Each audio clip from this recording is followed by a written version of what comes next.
Hello guys, welcome to my channel. இந்த வருஷம் பொங்கல் களை கட்ட போகுதுங்க. இந்த வருஷம் பொங்கலுக்கு 2 பெரிய படம் ரிலீஸ் ஆகுதுங்க. அதுவும் யார் யாருது? நம்ம தளபதி அப்புறம் எஸ்கே. இவங்க 2 பேருடைய படம் மோதப்போகுது. ஸோ யாருது ஜெயிக்கும் அப்படின்ட்டு வெயிட் பண்ணி பார்த்தா தான் தெரியும். இப்போவே ஒரு 90% தெரிஞ்சிச்சு. எப்படியும் விஜய்து தான் ஜெயிக்கும். ஏன்னா விஜய் வந்து பெரிய ஃபேன் பேஸ் இருக்குல்ல விஜய்க்கு. அதனால விஜய் தான் ஜெயிக்கும்னு நினைக்கிறேன். இருந்தாலும் வெயிட் பண்ணி பார்க்கலாம். ஏன்னா இது வெறும் படமாக மட்டும் பார்த்தாக்கா விஜய்து கண்டிப்பாக ஜெயிச்சிடும். பின்னாடி அரசியல் இருக்கவே இது கொஞ்சம் டவுட்டா இருக்கு. ஆமாங்க. யார் யாரோ என்னென்னவோ சொல்லலாம். இதுல எதுவும் அரசியல் இல்ல. இது வந்து நார்மலா படம் தான் ரிலீஸ் ஆகுது அப்டின்ட்டு. ஆனா இது பேக்கிரவுண்ட்ல பெரிய அரசியலே நடக்குது. விஜய் வந்து இதுதான் என்னுடைய லாஸ்ட் படம். இதுக்கப்புறம் நான் படம் நடிக்க மாட்டேன் அப்டின்ற மாரி சொல்லின்னு இருந்தாரு. அதே மாரி லாஸ்ட் படமும் இப்போ அவங்க சொன்ன மாரி பொங்கலுக்கு வருது. இது வந்து தற்செயலா இவங்க போட்டிக்குன்னு விடுறாங்க அப்படின்னு சொல்ல முடியாது. ஏன்னா இவங்க ஃபர்ஸ்ட்டே அனௌன்ஸ் பண்ணிட்டாங்க. இவங்க ரொம்ப நாளைக்கு முன்னாடியே படம் எடுக்கும்போதே ஸ்டார்ட் பண்ணிட்டாங்க. இப்ப இந்த பொங்கலுக்கு ரிலீஸ் ஆகும் 2026ல தான் அப்படின்ட்டு சொல்லிட்டு தான் படமே எடுத்தாங்க. அதே மாதிரியே நம்ம சிவகார்த்திகேயன் படத்தையும் அந்த மாதிரி சொல்ல முடியாது. ஏன்னா டான் பிக்சர்ஸ் அவங்களுமே அனௌன்ஸ் பண்ணிட்டாங்க. ஷூட்டிங்லாம் போயின்னு இருக்கும்போதே இந்த 2026 பொங்கலுக்கு வந்து படம் எங்களுது வரப்போகுது அப்படின்ட்டு. ஸோ இங்கே டேட்டு தான் முன்ன பின்ன இருந்துச்சு. ஒரு வாரம் முன்ன பின்ன அந்த மாதிரி. இப்போ வந்து அந்த டேட்ல எதுவும் இல்லை, ஒன்னாவே ரிலீஸ் பண்ணிடலாம் அப்படின்ற மாதிரி முடிவு எடுத்துட்டாங்க சிவகார்த்திகேயன் படம் டீம். அது ஏன் அப்படின்ட்டு தெரியல. என்னை பொறுத்த வரைக்கும் அதில் பின்னாடி அரசியல் இருக்கு. இதில் என்ன அரசியல்னு பார்த்தீங்கன்னா, அந்த படம் வந்து ரெட் ஜெயண்ட் மூவிஸ் தான் டிஸ்ட்ரிபியூஷன் பண்ணுறாங்க. ஸோ அவங்க வந்து நம்ம ஸ்டாலின் தானே, உதயநிதி ஸ்டாலினுடைய கம்பெனி, ஃபேமிலி எல்லாம் ஒன்று தானே, அவங்க கம்பெனி தானே, அவங்க டிஸ்ட்ரிபியூஷன் பண்ணுறதுனால கொஞ்சம் முன்னாடியே வேணும்னே பண்ணுறாங்கன்னு நினைக்கிறேன்.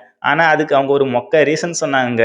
ஏன்னாக்கா ஆடியன்ஸ் வந்து நிறைய பேர் எதிர்பார்க்குறாங்களாம். பொங்கல் அன்னைக்கே பார்க்கணுன்ற மாரி உடனே ரிலீஸ் பண்ணுங்க அப்படின்ட்டு ஆடியன்ஸ் மக்கள் நிறைய பேர் கோரிக்கை வச்சிருக்காங்கப்பா. ஸோ அதனால தான் நம்ம உதயநிதி ஸ்டாலின் சைட்லேருந்து சொல்லி இந்த மாதிரி படம் ஓகே அப்பவே ரிலீஸ் பண்ணிக்கலாம் அப்படின்ட்டு 10ஆம் தேதி சொல்லியிருக்காங்க டேட்டு. ஜனநாயகன் படம் வந்து இந்த மாதிரி எதுவுமே சொல்லலை. அவங்க ஃபிக்ஸ்டாக 9ஆம் தேதி ஜனவரி 9ஆம் தேதி பொங்கலுக்கு முன்னாடியே ரிலீஸ் பண்ணுறோம் வெள்ளிக்கிழமை அப்படின்ட்டு சொல்லியிருந்தாங்க. ஸ்டார்டிங்லேருந்து இப்போ வரையும் அவங்க ஃபிக்ஸ்டாக ஒரே டேட்டில் தான் இருக்காங்க.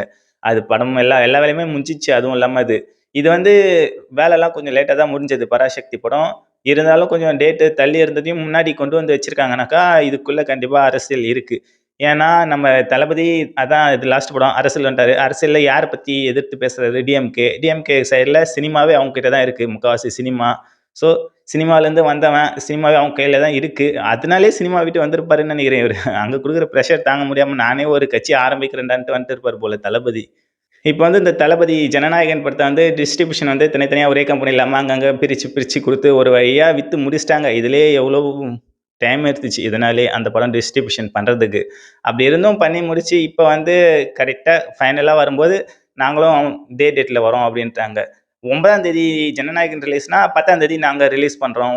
ஒன் டே தள்ளி பண்ணுறோம் அப்படின்ற மாதிரி சொல்லியிருக்காங்க. எப்படியும் சேம் டேல விட்டாக்கா கண்டிப்பாக அடி வாங்கிடும்ல. ஸோ அதனால ஒரு நாள் கழிச்சு விடுறாங்க. அந்த பயம் இருந்துட்டு தாங்க இருக்குது அவங்களுக்கும். இருந்தாலும் நம்ம ரிலீஸ் பண்ணி பார்க்கலான்ற மாதிரி தான் பண்ணுறாங்க. சுதா கங்காரா வந்து ஒரு நல்ல டைரக்டர் தான். நிறைய படம் நல்ல படம் கொடுத்துருக்காங்க. குவாலிட்டியாக நல்லா ஸ்க்ரீன் ப்ளே பண்ணியிருக்காங்க. இருந்தாலும் இது வந்து பாலிடிக்ஸில் சம்மந்தமாக வருதா? அதனால அதுவும் அந்த கதை வந்து இந்தி திணிப்புக்கு எதிரான கதையாம். இந்தி திணிப்பு போராட்டம் அந்த மாதிரி சீன்ஸ்லாம் வரும் போல பராசக்தியில். இது வந்து 1960 காலகட்டத்தில் நடக்கிற கதைங்க. டைம் ட்ராவல் பண்ணி போயிட்டு அங்கேருந்து கதையை காட்டுற மாதிரியான ஒரு ஸ்டோரி இது. ஸோ ஹைப் இருக்கு. அதுக்குன்னு ரொம்ப ஹைப்லாம் இல்லங்க. நார்மலான ஒரு ஹைப் தான் இருக்கு.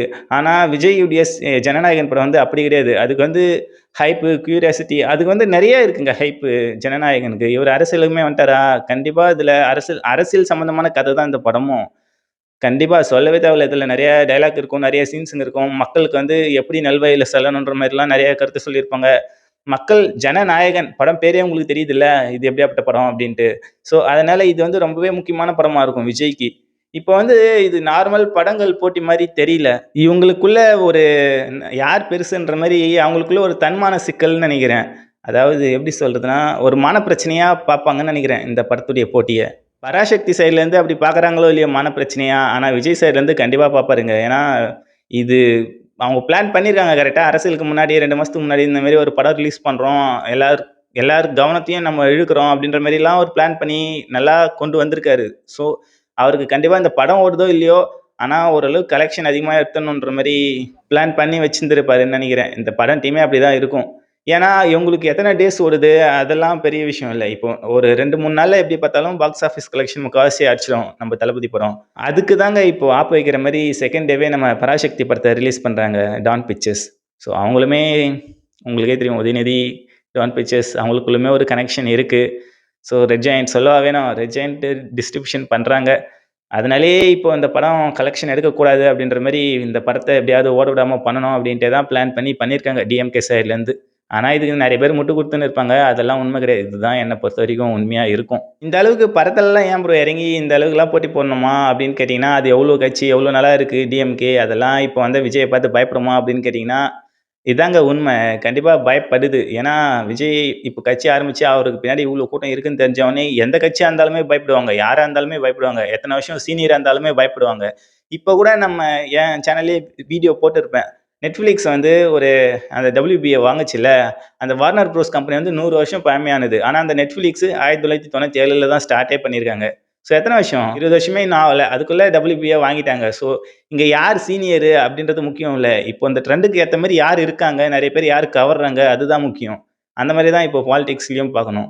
இப்ப நம்ம தளபதி பின்னாடி இவ்ளோ பேர் இருக்காங்கனாக்கா, நெறைய பேருக்கு மாற்றம் வேணும்னு நெனைக்கிறாங்க. அதுவும் இல்லாம யங்ஸ்டருங்க ஃபுல்லா. இந்தியாவிலேயே ஃபுல்லாவே யங்ஸ்டருங்க தான் அதிகம். ஸோ கண்டிப்பா பயம் இருக்க தானே செய்யும். அதனால இந்த மாரிலாம் சுத்தி சுத்தி அடிக்க தான் செய்வாங்க. இதெல்லாம் தாண்டி தான் வரணும். இதில என்ன ஒரு காமெடியான விஷயம்னு பார்த்தீங்கன்னா வச்சுக்கங்களேன், இதுக்கு முன்னாடி நம்ம தளபதி நடிச்ச இந்த கோட் படத்தில வந்து கேமியோ ரோல்ல நம்ம சிவகார்த்திகேயன் பண்ணியிருப்பார்ல. ஸோ அவர்கிட்ட துப்பாக்கி குடுக்குற மாரி குடுத்து, அதுவும் எஸ்கேக்கு டயலாக் என்ன இருக்கும், வெங்கட் பிரபு என்ன பண்ணி வச்சிருப்பாரு அதில. "நீங்க இத விட ஒரு முக்கியமான வேற வேலையா போறீங்க. நான் இத பார்த்துக்கிறேன். நீங்க அத போய் பாருங்க." அப்படின்ற மாரி அனுப்பிச்சு வைப்பாருல்ல. ஸோ இப்ப அங்கேயுமே வந்து கன் எடுத்து இவர் தலையிலேயே வைக்கிறாரு எஸ்கே. அந்த மாரி தான் இப்ப நெறைய ட்ரோல் பண்ணிட்டு இருக்காங்க.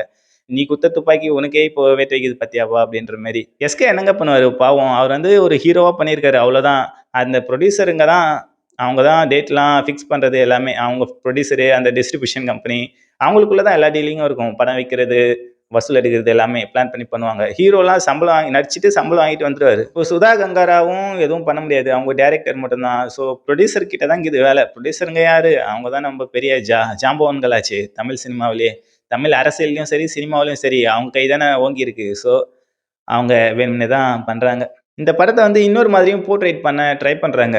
அது என்னன்னு பார்த்தீங்கன்னா, அது ட்ரை பண்றாங்கன்னு இல்ல. சும்மா நம்ம டிவிகே சைட்லேருந்து போடுறாங்க. அது மத்தவங்களும் போடுவாங்க. இது ஒரு சண்டையா உருவாக்கவும் சான்ஸ் இருக்கு.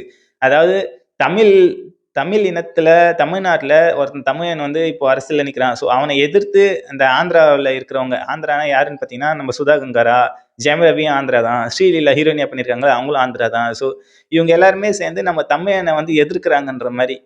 தமிழன் தமிழ்நாட்டுல அரசியல்ல இப்போ நிக்கிறான் அரசியல் களத்துல. அவன அடக்குறதுக்கு, அவனுக்கு கடிவாளம் மாரி போறதுக்கு இப்ப டிஎம்கே சைட்லேருந்து ஒண்ணு பண்றாங்க. அதுக்கு வந்து உறுதுணையா அந்த தெலுங்கர்கள் இருக்காங்க அப்படின்ற மாரி ஒரு போர்ட்ரைட் பண்றாங்க. இது சும்மா சொல்லலாம். அவங்க தெலுங்கு, அவங்களுடைய தாய்மொழி தெலுங்குன்றதுனால. ஆனா அந்த மாரிலாம் எதுவும் கிடையாது. இவங்க டிஎம்கே வந்து எதிர்க்கிறாங்க. இன்டைரக்ட்டா எதிர்க்கிறாங்க நம்ம விஜயுடைய படத்த. அது கரெக்ட்டு தான். ஆனா, அதுக்கு அந்த டைரக்டரு, ஹீரோ, வில்லன் இவங்கலாம் எந்த சம்மந்தமும் இல்ல. ஹீரோயினிலாம் வேற போடுறாங்க. ஹீரோயினி இப்ப தான்டா ஒரு பிரச்சனையில போயிட்டு மாட்டிட்டு, அது பெரிய உருக்கமா ஒரு Instagramல போஸ்ட்டே போட்டு வந்துச்சு. அதுக்குள்ள இப்ப திரும்ப ஹீரோயினிய ஈசிக்கிறானுங்க. பாவங்க அந்த ஸ்ரீலீலா. அந்த ஏஐ மேட்டர்லயே என் இமேஜ வச்சு நெறைய டேமேஜ் பண்றீங்கன்ற மாரிலாம் போஸ்ட் போட்டிருக்கோம். மீறிலாம் இந்த மாரி தப்பா போஸ்ட் பண்ணீங்கன்னா, நான் கேஸ் குடுப்பேன் அப்படின்னு சொல்லிருந்துச்சு. இது வந்து தேவையில்லாம அந்த ஹீரோயினிய இசிக்கிற மாரி தான் இருக்கு. இதுல வந்து யாருக்குமே இந்த படத்துடைய டீம் யாருக்குமே சம்மந்தம் இல்ல. அந்த ப்ரொடியூசருக்கு மட்டும் தான் சம்மந்தம். இப்ப ஜனநாயகன் பார்த்தீங்கன்னா, ஜனநாயகன் ஃபுல் பாலிடிக்ஸ் சம்மந்தமான படமா? டைரக்ட்டா சொல்ட்டாங்க. இது வந்து ஃபுல்லாவே அரசியல் சம்மந்தமான படம்பா, மக்களுக்கான படம், ஜனநாயகத்துக்கான படம் அப்படின்னு சொல்ட்டாங்க. ஸோ எல்லாருமே எதிர்பார்ப்பு ஒண்ணு தான் இருக்கும். ஆனா பராசக்தி வந்து அது வந்து ஒரு அதுவுமே தமிழ் பற்று, இந்த ஜாதி ஒடுக்குமுறை இந்த மாரியான ஒரு சம்மந்தமான ஒரு படம் அப்படின்ட்டு சுதா கங்காரா சொல்றாங்க. இதுல என்ன ஒரு ஹைலைட்னா, சுதா கொங்காரா அப்படின்னு அந்த கொங்காரான்ற பேரே வந்து ஒரு ஜாதியுடைய பேருன்ற மாரி சொல்றாங்க. ஒரு அதாவது தெலுங்கு நாட்டுல இந்த நாயுடுன்லாம் வைப்பாங்கல்ல பின்னாடி. அந்த மாரி ஒரு பேர். நாயுடுக்கு இன்னொரு பேர் தான் கொங்காரான்னு நெனைக்கிறேன். ஸோ அந்த மாரி தான் இருந்துச்சு கூகுள்லயுமே. அந்த மாரி கொங்காரா அப்படின்றது உண்மையிலேயே ஒரு சாதி சம்மந்தமான ஒரு பேர்னா, அத ரிமூவ் பண்ணலாங்க அவங்க. அவங்களுடைய ஒரிஜினல் நேம் மட்டும் வச்சுக்கலாம். அதனால எந்த பிரச்சனையும் வரப்போறது இல்லல்ல. இல்ல அடைமொழி மாரி எதனா அந்த ஸ்டைலா வச்சுக்கிறாங்கல்ல சினிமாவுக்குள்ள. அந்த மாரி எதனா வச்சுக்கலாம்ல. ஸோ அவ்வளோதாங்க இந்த வீடியோ. என்ன பொறுத்தவரைக்கும் இது வந்து இந்த பொங்கலுக்கு ஒரு நல்ல என்டர்டெயின்மெண்ட் இருக்க போகுது. சினிமாவிலயும் சரி, நிஜத்துலயும் சரி. ஏன்னா, கண்டிப்பா ஒரு ஃபன் இருக்கு. படத்துங்களுக்குள்ள முட்டி மோதிக்கின்னு மாய போறாங்க. சும்மா ஜாலியா உட்காந்துன்னு வேடிக்கை பார்க்க வேண்டியது தான். என்டர்டெயின்மெண்ட்டா போய் பார்க்குறோம். அவ்வளோதான் மேட்ரு. ஆனா, இதுல வந்து நம்ம இப்படி ஈஸியா சொல்லிடலாம். சினிமா என்டர்டெயின்மெண்ட்டு சும்மா போய் பார்க்குறோம். அது யார் படம்னா பிடிச்சிருக்கோ அவங்க படம் போய் பார்க்கலான்ட்டு. ஆனா, இப்போ வந்து சிவகார்த்திகேயன் படத்துக்கு போனா இவன் டிஎம்கே சொம்புன்னுவாங்க. ஜனநாயகன் படத்துக்கு போனா இவன் டிவிகே சொம்புன்றுவாங்க. ஸோ இப்ப அரசியல வந்து இந்த சினிமாக்குள்ள ஏன் இப்படி பண்றாங்கன்னு தெரியலங்க. சினிமா தனியாவா இருக்கணும். அத விட்டு இந்த மாரிலாம் பாலிடிக்ஸ், சினிமா மிக்ஸ் பண்ணி இது இது நல்லதில்ல. இது நம்ம நாட்டுக்கே நல்லதில்ல. ஏன்னா சினிமா வளர, வளர இது ரொம்ப பெரிய பிரச்சனையா மாறும். பெரிய தலைவலியா இருக்கும். அது ஒழுங்காவும் இருக்காது. இப்படியே போயிட்டு இருந்துச்சுனாக்கா, திறமை இருக்கிறவன்லாம் மேல வர முடியாதுங்க. திறமை இருக்கிறவன் கீழயே தான் இருக்கணும். திறமை இல்லாதவன் பேக்கிரவுண்ட வச்சுக்கின்னு மேல வந்துருவான். ஸோ, அதனால தான் பாலிடிக்ஸ் வந்து சினிமாக்குள்ள வரக்கூடாது அப்படின்றேன். இந்த வீடியோல நான் எதனா தப்பா பேசியிருந்தேன்னா, அது என்ன அப்படின்ட்டு கமெண்ட்ல சொல்லுங்க. நான் தெரிஞ்சுக்கிறேன். என்ன பொறுத்தவரைக்கும் இது வந்து டிவிகே விஜய் சைட்லேருந்து டைரக்ட்டா மோதுறாங்க டிஎம்கே கிட்ட. நம்ம டிஎம்கே வந்து பராசக்தி மூலியமா மறைமுகமா மோதுறாங்க.